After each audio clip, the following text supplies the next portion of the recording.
sur l'aspect du travail debout. Je suis quand même assez étonné que la stratégie de Covington ce soit de striker avec Edwards. C'est clair, c'est clair. Après peut-être qu'il veut peut-être pas trop se fatiguer au début avec la lutte en partant du principe que Edwards, et c'est vrai, Edwards a une lutte défensive qui est exceptionnelle. Ouais, mais le problème en fait à laisser filer le temps, surtout quand on connaît le cardio de Covington, c'est aussi de se dire que peut-être s'il accélère au troisième round, c'est trop tard. C'est peut-être trop tard, parce qu'alors il a plus le droit à l'erreur s'il perd les deux premiers. C'est un peu ça, et c'est aussi qu'il y a un travail de sape qui commence à être effectué de la part d'Edwards. On voit la jambe de Covington qui commence à rougir. Ouais. Et c'est pas de timidité. Non.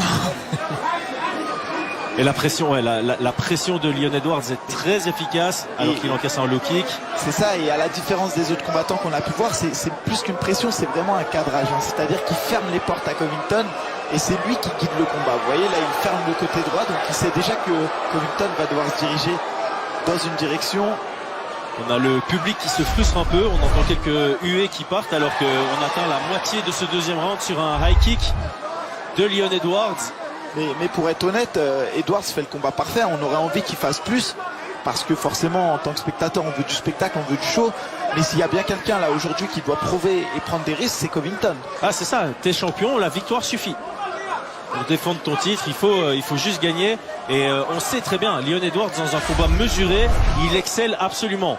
20 frappes à 9, statistiquement c'est très faible par rapport aux autres combats qu'on a eu ce soir. Et là on voit un très beau contre de Leon Edwards, il est bien installé dans ce combat.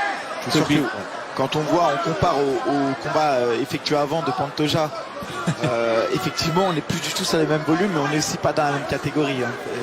On est dans une catégorie beaucoup plus lourde, on le rappelle, on est chez les 77 kilos, c'est un combat pour le titre. Et Edwards qui fait du Edwards, et Covington qui pour l'instant n'arrive pas à... Non, il est absorbé par le jeu classique de Edwards et forcément il va pas le battre à ce jeu-là. Très beau low kick de nouveau. Et on le sent, hein. Par contre là, celui-ci il a fait mal.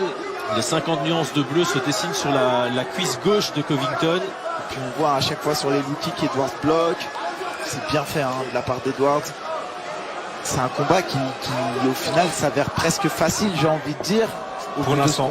Oui, pour l'instant, mais j'ai peur que si Covington prenne trop de temps à vouloir mettre sa stratégie en place, il soit déjà affecté en fait par les dommages qu'aura affligé Edwards. Et ce serait dommage d'avoir un combat qui ressemble à un sparring. Parce que pour l'instant c'est ça qu'on a. C'est vraiment un combat qui ressemble à un sparring un peu léger entre deux gars qui se respectent énormément. Ouais, j'ai quand même le sentiment qu'Edwards de plus en plus prend la mesure dans le combat, mais t'as raison, on est plus sur un... Il n'y a pas de recherche de KO pour l'instant. C'est vraiment c'est de la touche que j'ai pas envie d'encaisser moi-même.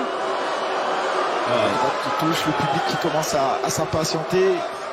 J'ai l'impression que Edwards finalement est en contrôle de ses émotions, ce qui signifie qu'il n'a pas été touché par les propos de Covington lors de la